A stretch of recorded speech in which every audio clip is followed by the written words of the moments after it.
Stay connected to your community and save. Just 99 cents a month gets you 3 months of unlimited access to Inform.com. Visit Inform.com/subscribe and get your first 3 months of news for only 99 cents a month. Even with 15-cent burgers and 12-cent fries, Fargo fast food pioneer King Leo's raked in the cash in the 60s and 70s, thanks to a loyal fan base and a fun-loving crew. Hi, this is Tracy Briggs, and welcome to Back Then. Well, we all took them for granted, right? Those places that helped define our growing up years. Apart from school or home, they were the places where we spent the random hours of our lives. As a kid growing up in Fargo, I remember grocery shopping with Mom at Red Owl or Piggly Wiggly, going out for family dinners at Bonanza or Shakey's Pizza, and riding bike to buy Laffy Taffy at Oakland Market.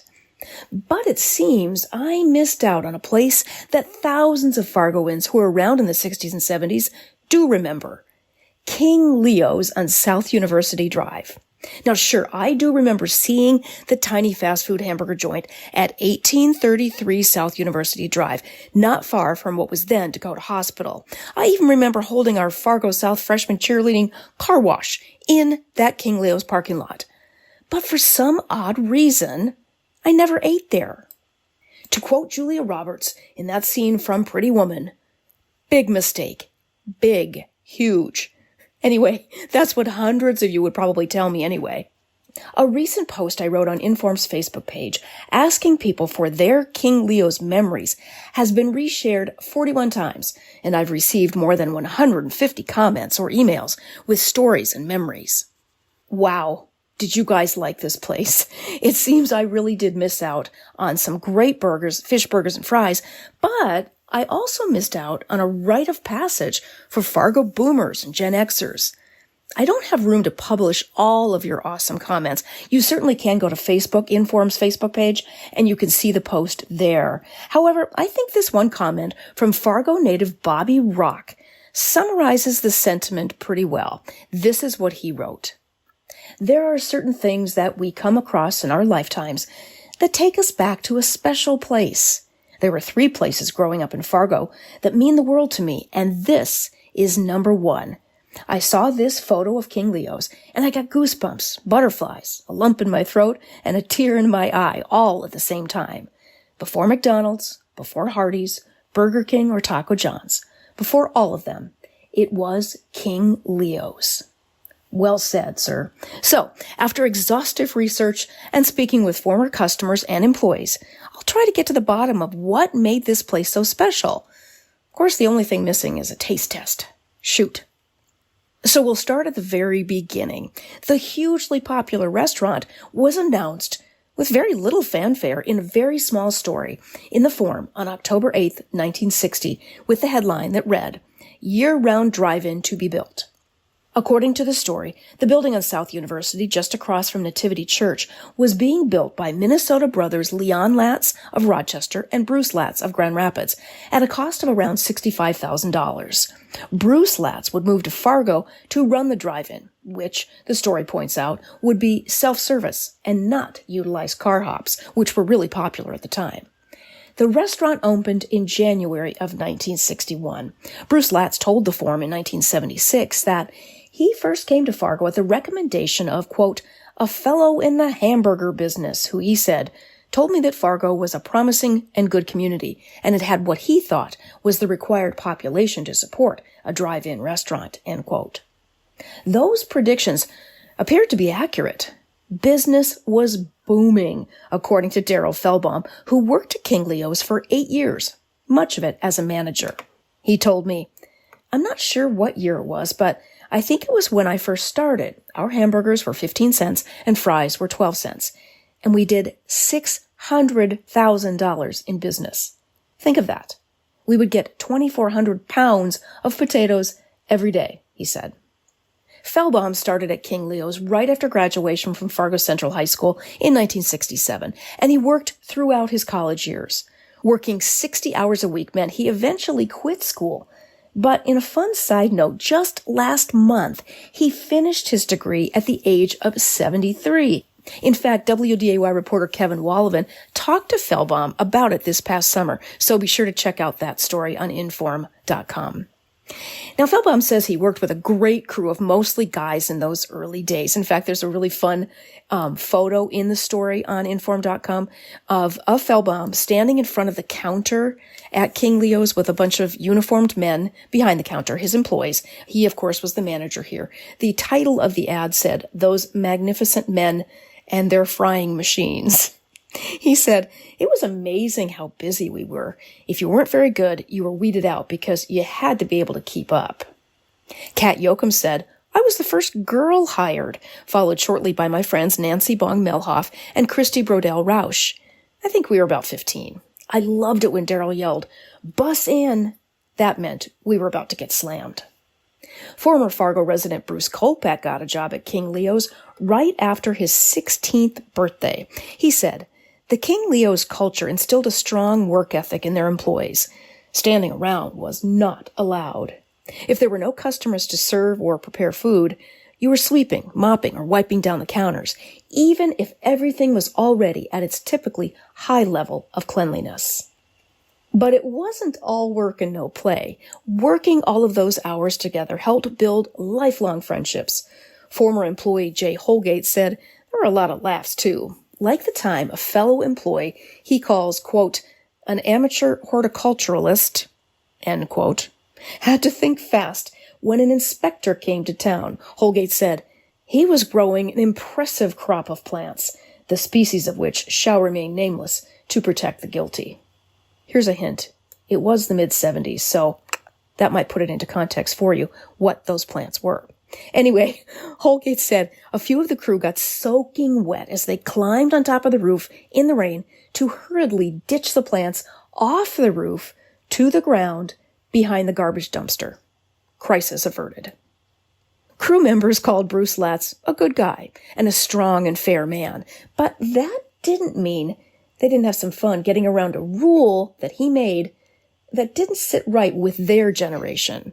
Feldbaum said, "When long hair came in, Mr. Latz wouldn't let any of us have it. So the majority of the people wore wigs, tucked their hair up, and then put on the white hats, even me."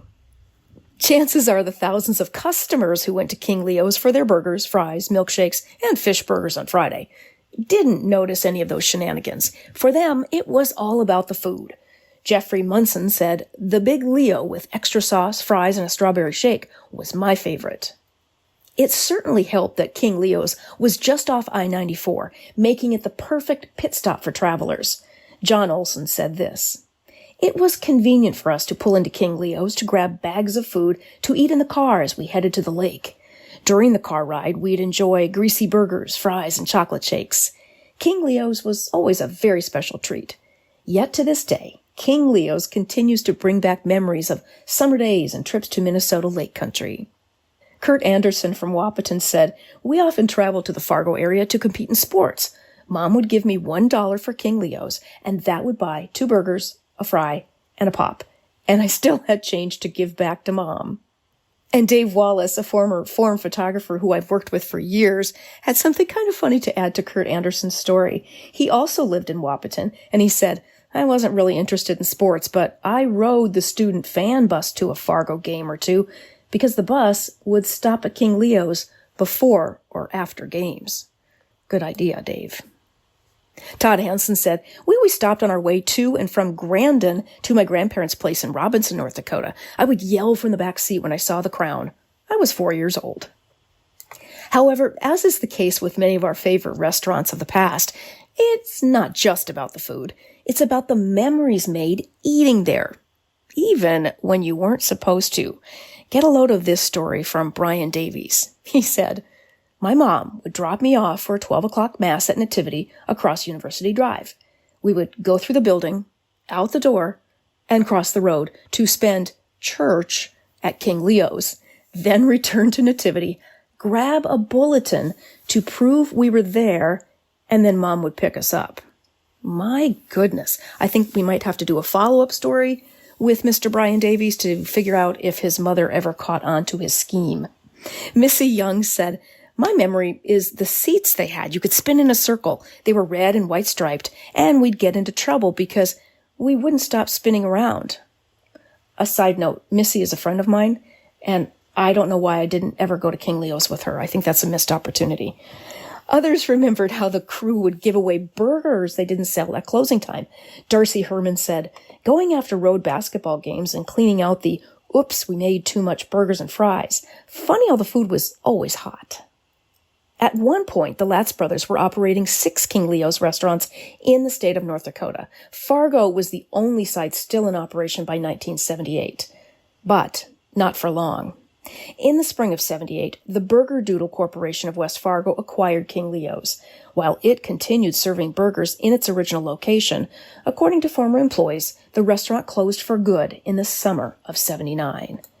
In 2015, people in the area who missed out on King Leo's had a chance to visit this blast from the past when new owners opened an updated King Leo's at 1443 42nd Street South in Fargo. Near West Acres, the location seemed ideal.